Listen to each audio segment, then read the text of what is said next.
Hello there, Mandy here. Restorative Grief with Mandy Capehart is not just a podcast. It's also a book, a free online grief group, and a one-on-one private coaching practice. If you are interested in learning more, visit mandykapehart.com to find out how restorative grief can help you heal heart, mind, body, and spirit. Welcome back to Restorative Grief with Mandy Capehart.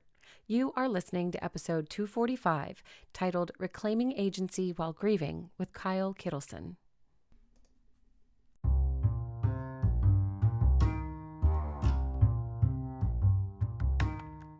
What happens when the person you lost shapes not just what you grieve, but how you listen, how you ask questions, and how you begin to understand healing itself?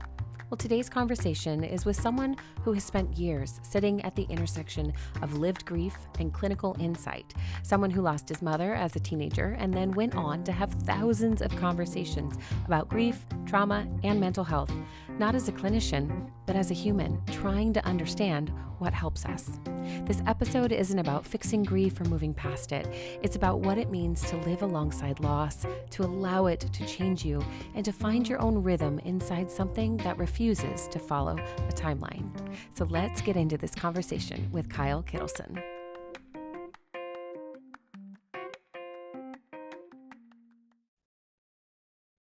Hi, everyone. Welcome back to Restorative Grief with Mandy Capehart. Of course, I'm your host, Mandy, and today I'm so honored to bring a guest to you named Kyle Kittleson. Kyle is a host at MedCircle, where he has spent years having very in-depth conversations with leading psychologists and psychiatrists about grief and trauma and mental health, trying to help make these complex topics just feel more human and accessible. But his work and his connection here is also deeply personal. Kyle lost his mother as a teenager, an experience I am unfortunately familiar with, as many of you are as well, that has really shaped not only how he understands his grief, but how he listens and asks questions about loss. So our conversation today, hopefully you weren't expecting us to come in and fix all of the grief issues you have, but more to give you some space to learn about how to live with it on your own timeline. So Kyle, welcome. Thank you for Thank being you. here. If anyone knows how to fix all the grief issues people have, please reach out immediately. Right? We're the ones that are waiting with bated breath. Where Ready, baby. are the clean answers, the checklists, please and thank you. Yeah, I get that. Yeah. Well, for listeners who are just meeting you for the first time, why don't you share a little bit about your story and what brought you into this work? Well, I've been the host at MedCircle for 8 years, and prior to that, I was just some guy trying to make it in LA and be like the new Jeff Corwin or Caesar Milan or who pick your poison. And I just got asked to interview these doctors, and the first interview I did was with a clinical psychologist named Dr. Ramani, who's made quite a name for herself in the narcissism space. And that video we filmed in her apartment went to 15 million views on YouTube. And my boss was like, "Why don't you just keep doing this?" I go, "Okay." So there I was. And when I started at MedCircle, interviewing who I consider to be the best in mental health, I mean, just like the expert on whatever the topic was we were focused on, Yeah. I didn't know one thing. I didn't even, when they said CBT, I said, "What are you talking about?" And they're like, "Cognitive behavioral therapy." I go, "No clue." And had been in therapy since I was 9 years old and had never even heard the phrase CBT. So it was just like this moment of going, "Oh, so I know nothing about this." Okay.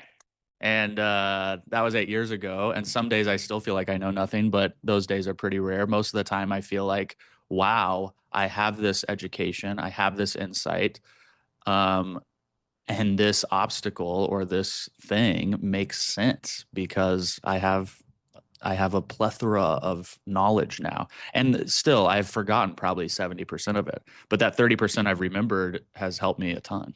Yeah. Yeah. So you're not a clinician, but you've spent so many years interviewing them. So how did the role at MedCircle really develop as a bridge between experts and everyday people that you felt like you were going to be the right fit to help communicate and help translate what I they're think trying to because say? I came in humbly with no expertise.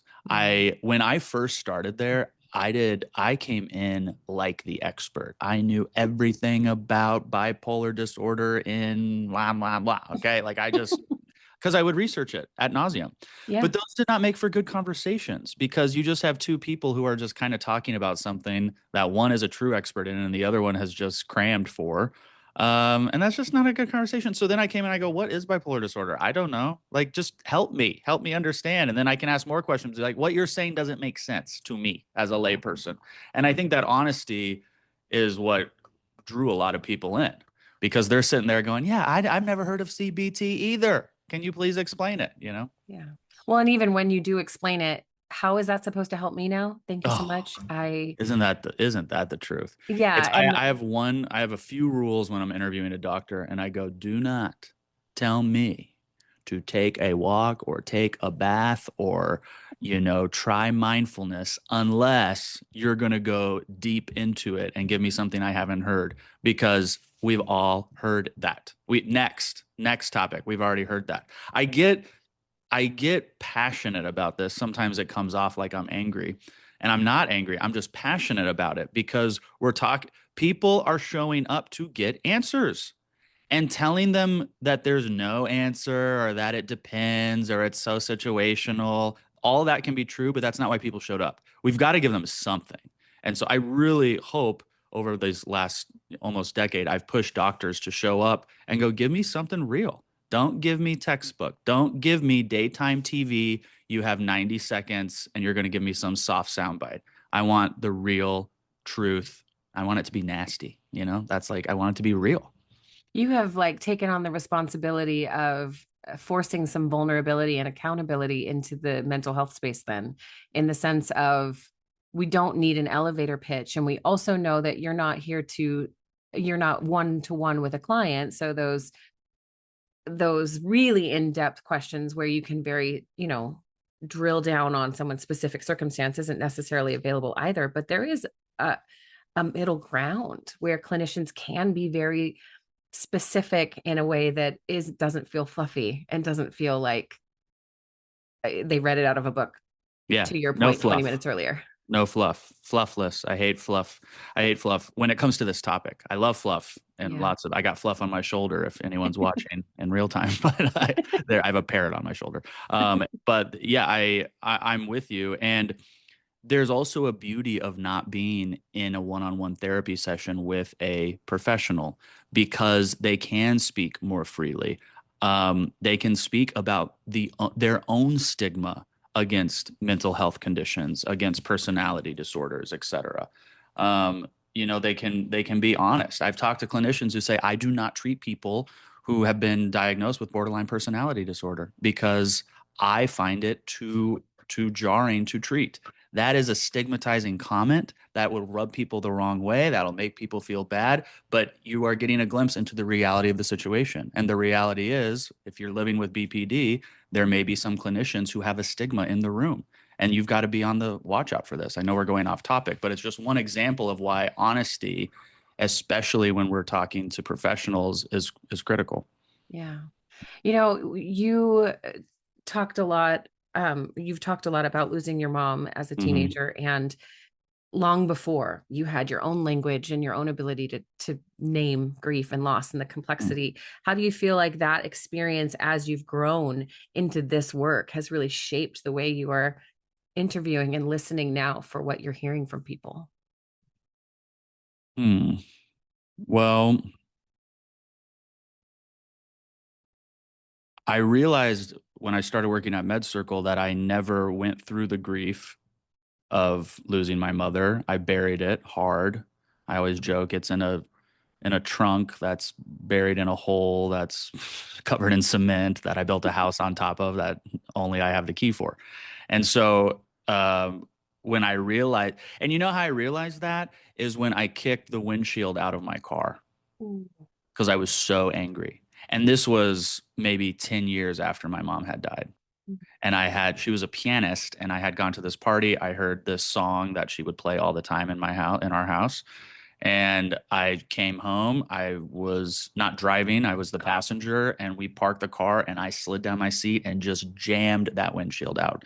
The next day, Safe Light Repair, Safe Light Replace had to come do their deal. And I was like, geez, I need to deal with this. Okay. This is not like okay behavior. For me, it's not okay behavior. You want to go punch the windshield out of your car, you live your life. For me, that was not okay behavior. So I didn't realize for long after.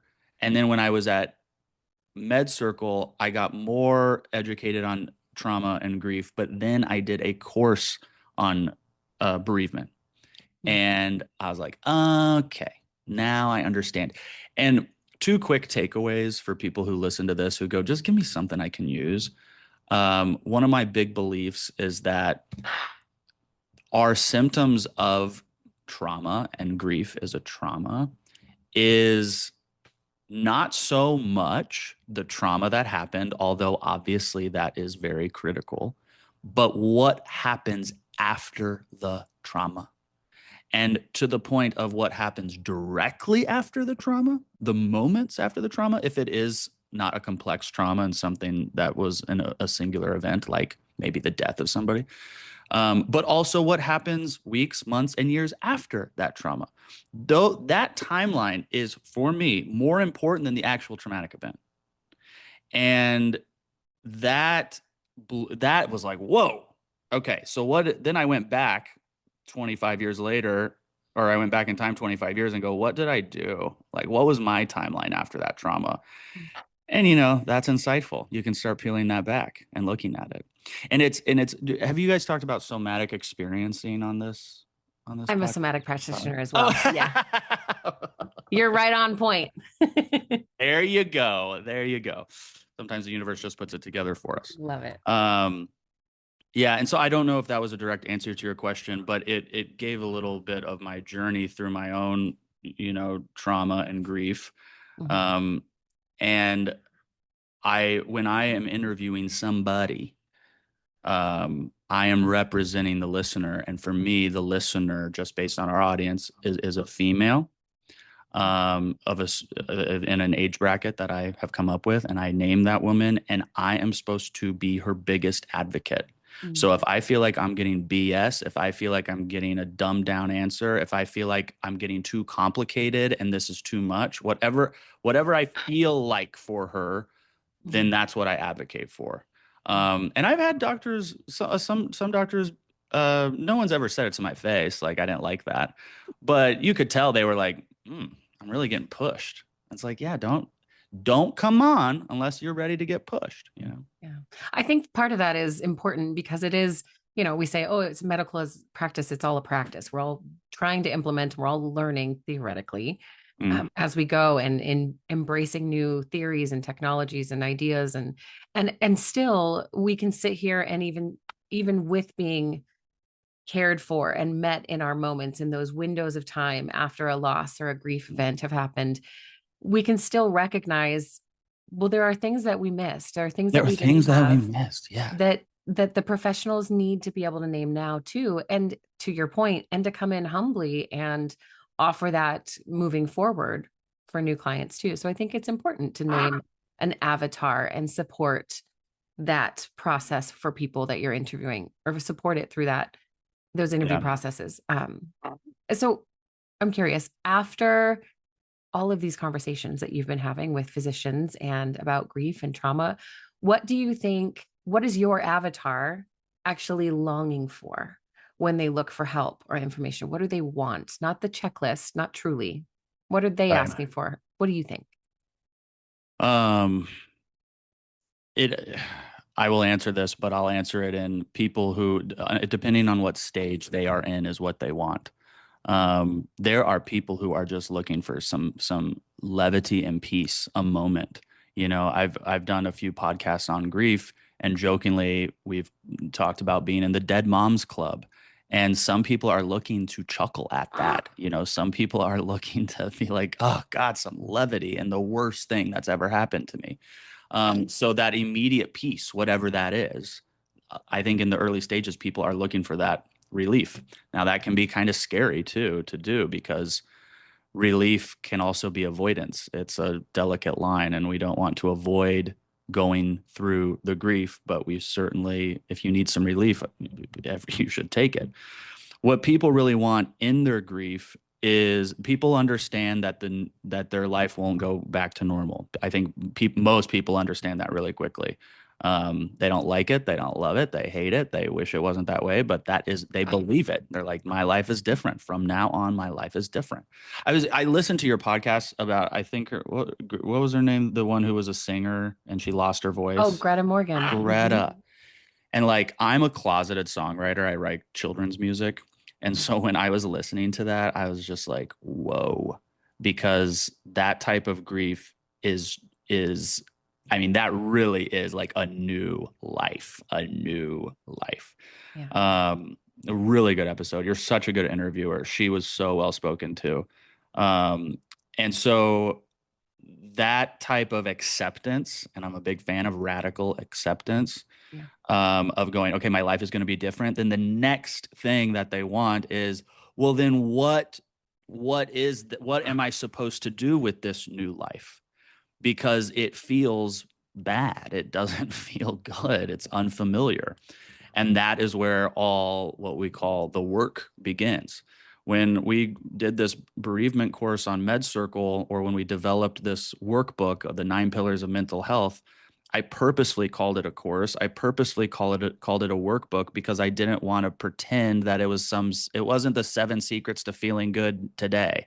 It was this is gonna suck. Do you want to do this together or not? You know? Yeah. And I think people who are, I don't know if everyone feels that way, but I think a lot do. I think a lot of people are like, give it to me straight. This does suck. I know this is my new normal. Just help me through it. Um, yeah.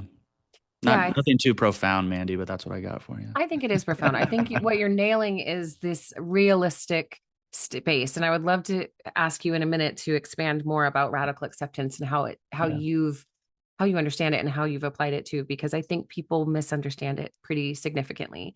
But to that point, the getting to the state, and I'm not a huge fan of the stages of grief simply Mhm. because they're not really applicable for real life. Yeah. But the when we talk about the stage that we're in, when we get to a place that we can actually name, oh, this hurts.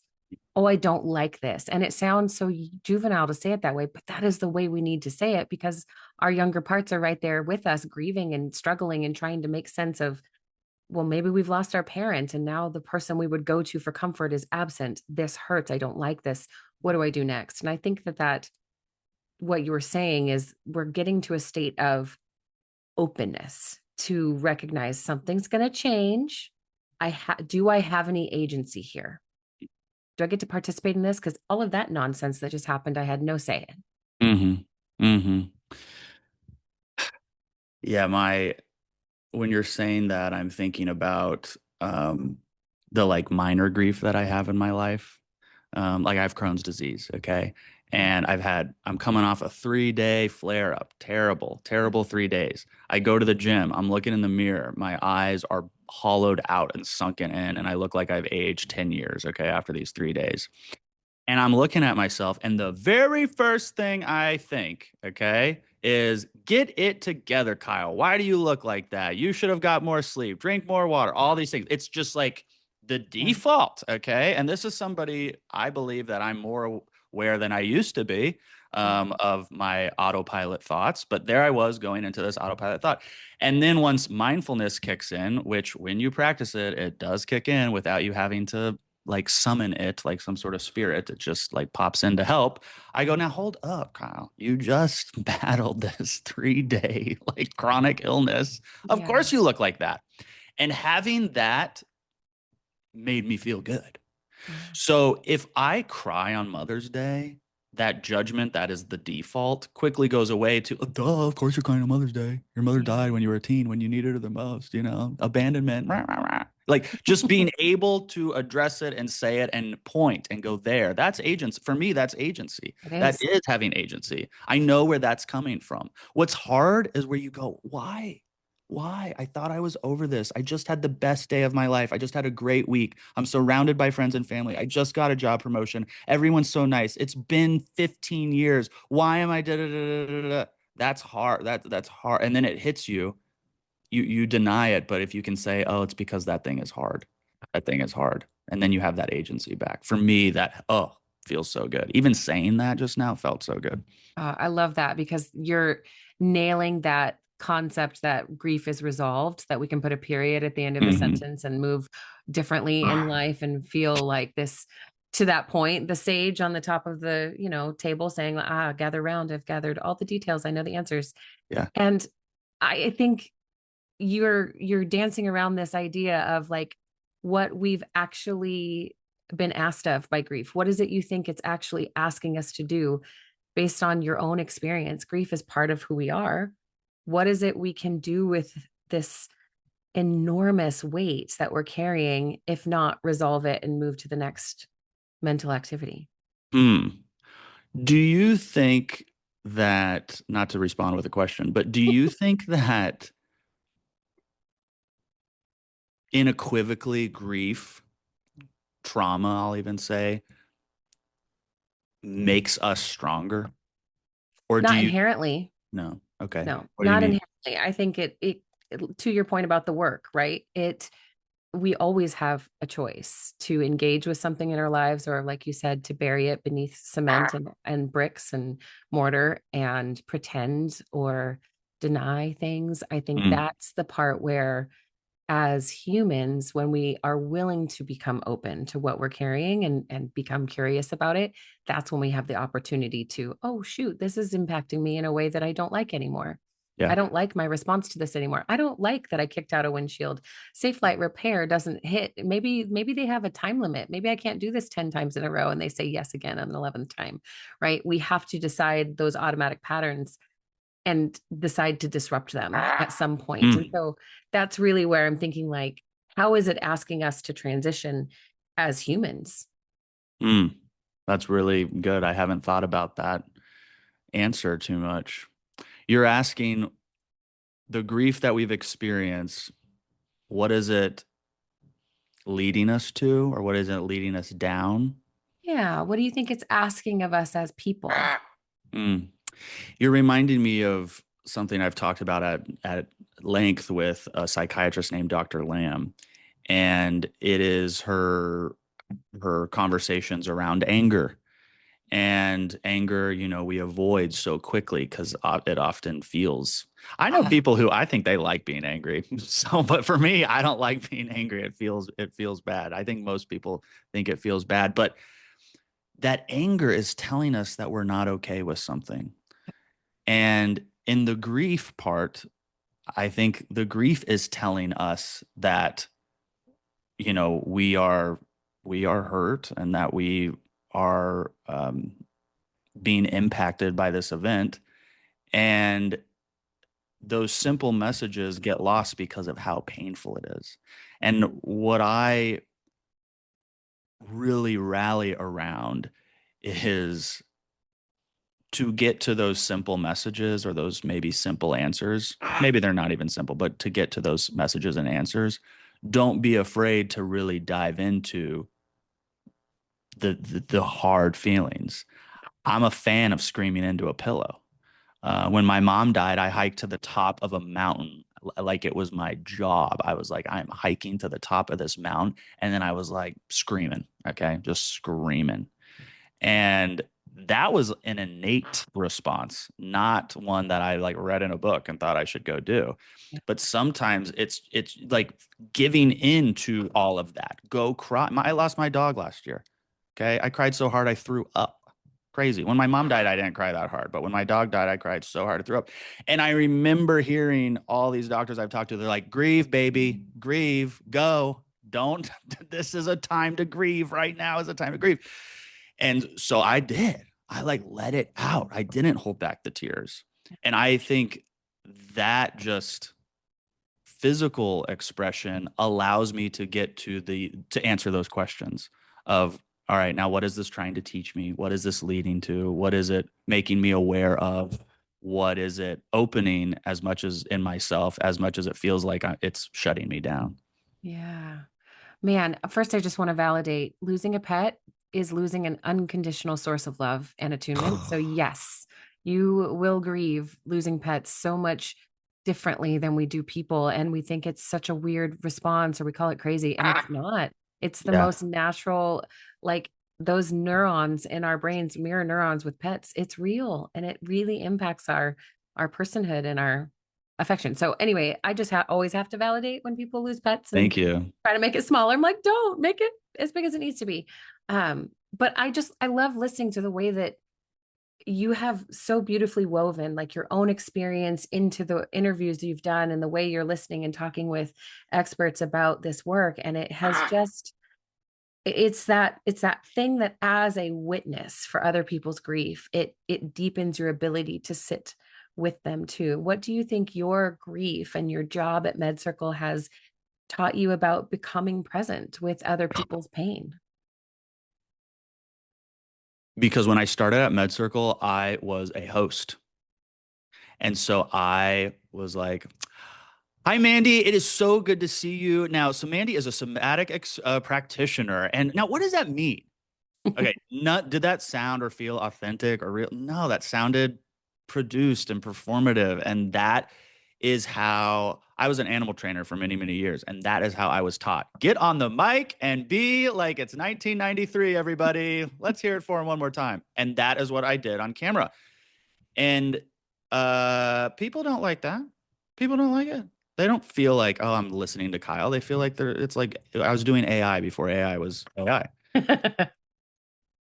The number one email I get is thanks for sharing that. It's not thanks for asking that great question. It's not, I'm so glad you brought up this topic. I get those too. But the number one email is thanks for sharing that. It's the vulnerability. Yeah. And when I joined MedCircle, this is so not embarrassing to say, but it is the truth. I was not as empathic as I am today. I wouldn't have considered myself an empathic person. If you called me 3 times in 3 weeks about the same problem, I would be like, time to move on. I do not have the ability to sit here and be a part of this thing. Okay. Um, and through Dr. Ramani, I asked her, I go, what's the number one thing we should teach our children? She said, empathy, empathy, empathy. And I go, Dr. Ramani, I'm not like really empathic. I'm nice, but I'm not empathic. She goes, well, you can learn it. And I was like, how do you learn it? And she told me how to learn it. I was like, I'm going to learn it. So for a whole year, I worked on being empathic. And just like mindfulness started as like, I'm going to work on it and I'm going to like be mindful or I'm going to be empathic. It then just becomes who you are. It just becomes part of your natural state. My empathy now is probably 3 or 4x what it was before.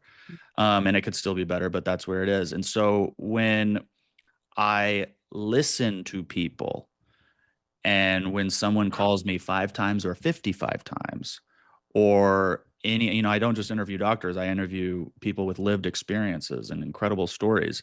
I try to just be in it as I don't even try anymore. I'm just in it. I just know how to be in it. And you know what she said? The first thing Dr. Ramani told me to do, she goes, when you travel on a plane, what do you do on the plane? I go, I get my book out, I put my earpods in, and then that's the end of that game. She goes, don't do that anymore. She goes, your plane rides now are meant to sit and listen to the people next to you, if they are so inclined to speak to you, which often people are. And so when he goes, so why are you headed to Boston?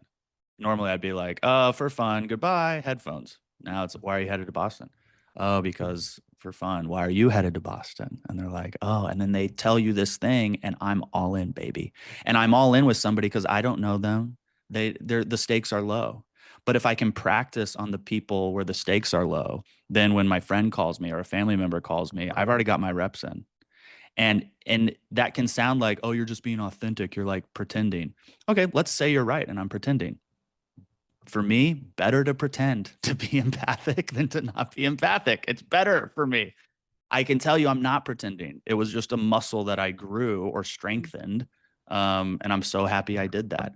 And I think my 2 cents, my just personal opinion on being there for all the supporters of someone going through some trauma or grief, um, let them have the freaking floor. Like, they're telling you about their mom died. Okay. You don't need to talk about how your mom died when you were 16. like let them share it all. And the time will be right for you to share and have that unique experience, and they can go back and forth, and all that can happen. But it's not about you right now. It's not about you. Let them tell you it all. And you just who's that monk that I can't pronounce his name, but he's like, Thich Nhat Hanh. yes, the greatest gift you can give somebody is letting them empty their heart to you and just listening with an open heart. And like, I believe in that. I really do. I love that you are making permission for being the person on the airplane that actually asks questions in a Mm. non-invasive way. I think that's a beautiful place to sit. So shout out to Dr. Ramani for coming up with that idea, because you're right. It is a low stakes, vulnerable state where you are giving of your time, which is what we have. It's our Mm. most valuable and limited resource, right? And that ability to move towards someone else in their pain, that to me also gives strength to our ability to move toward ourselves when we're in pain. And Yes. we need the compassion and the empathy and the permission to say, oh duh, we're going here because that's what we've trained ourselves to do, but now we want to go in a different direction. We want to try something new. Yeah. And really we want to take a risk on being rejected by our seatmate Yeah. or whomever we've decided to say yes to and talk with or sit with in Yeah. their pain. Yeah.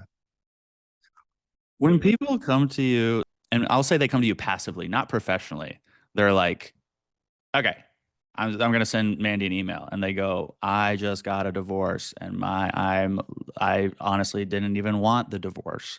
My husband wanted the divorce, and I'm raw. I'll never love again, and I have to be a mom still, and everyone needs something from me, and I'm just drowning. I'm drowning. And they don't really ask a question. They just dump it on you. What do you, and by the way, dump away, y'all. I'm not judging the dump. Okay. My email is kyle@medcircle.com. You can dump away. But what is your go-to response, if there is one that you have? I usually ask, think, what drew you to trust me? Hmm. Why am I the person to show up for you? Because that's something I would love to do. But I also, I know I'm not everybody's cup of tea.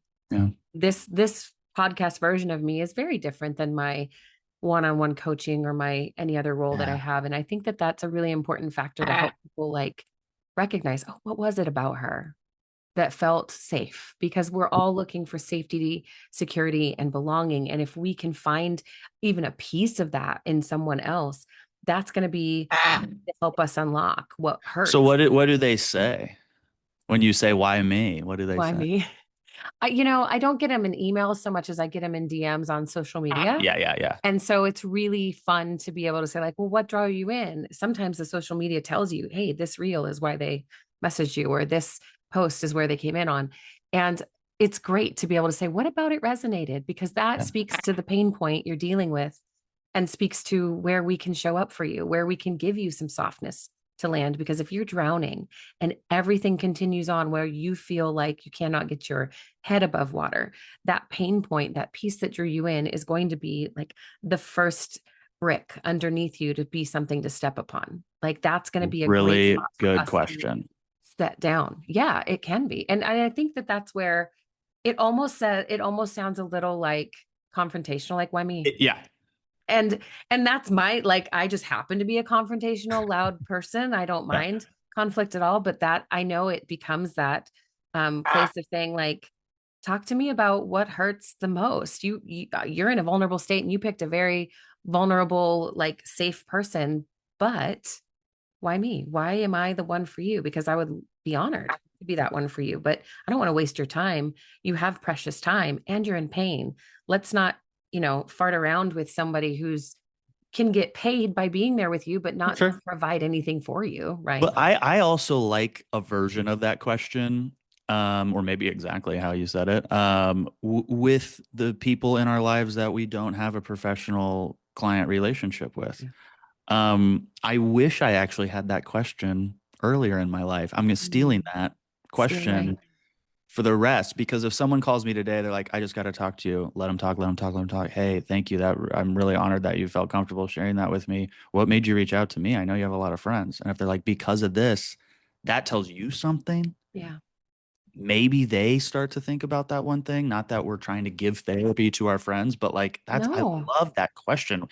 I love that question. Well, that's the piece that, and this is beautiful part of what you do too. Why are you interviewing the people you're interviewing, right? You're making space for people to flesh out their experience, their understanding, their knowledge of the world. And I think that that's something that, we may not have recognized in ourselves as necessary, but now that we've gone through our own big losses and our own work and process, the ongoing work of grieving, it treats us, or it gives us an opportunity to really become a transformed, kind of restored person of who we were. Because these Hmm. interpersonal skills, this empathy that we've built over a lifetime at this point, right? Those are learned things and they weren't absent, but they maybe weren't given the opportunity to develop or flesh out.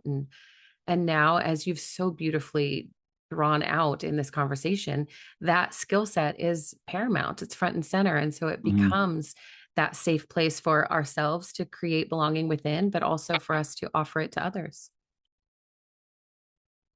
Is your dad still alive? He is Do you pre-grieve?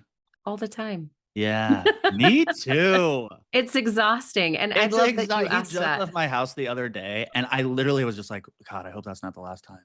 Yes. Yeah. For a very long time. And I think that you even naming that is something that we don't talk about because that's socially awkward. And when your dad is older or mine is dealing with some health issues every now and Mhm. then, and I'm like, hey, not to be like the clingy, super exhausting weirdo, but like, can you call But me here we tomorrow at go. the same time? Can you move in down the road? Oh, you live down the road. I'm not interested. This is too much. Can you move a little Yeah. bit further away, but also be here all the time? What do you mean you have other friends? I don't agree with you. I think that's not a good choice. Knowing full well that is necessary for all of us, but Yeah. I pre-grieve things all the time. And I think often, did I do this to myself with this line of work? That's fine. At least I'm present, right?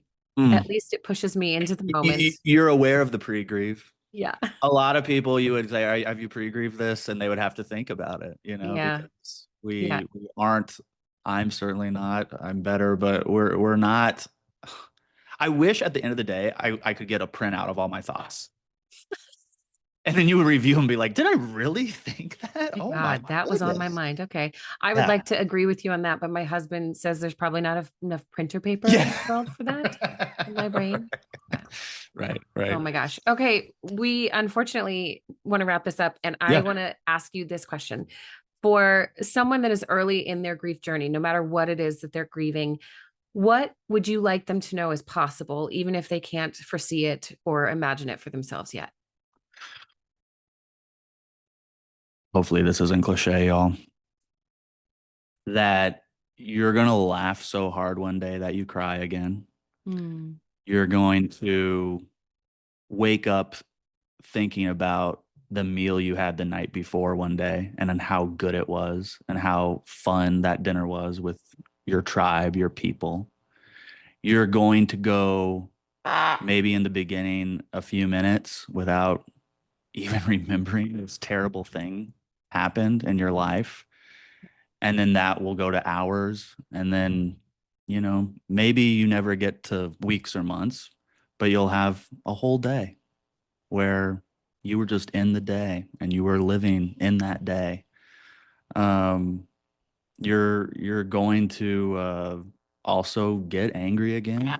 You're going to get upset again, and that is okay.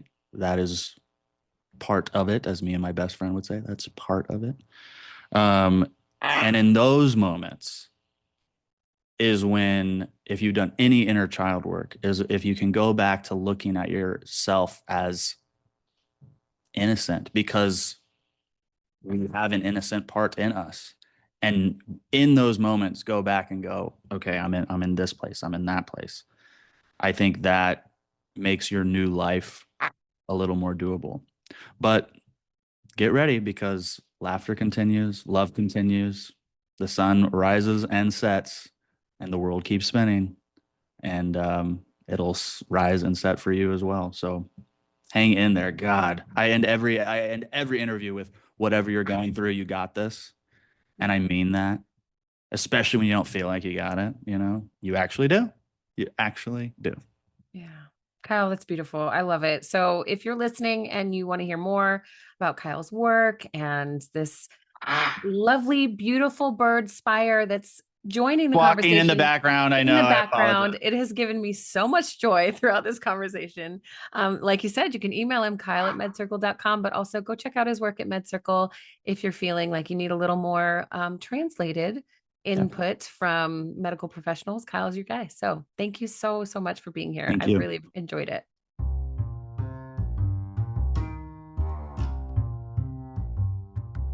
Thank you for listening to episode 245 of Restorative Grief.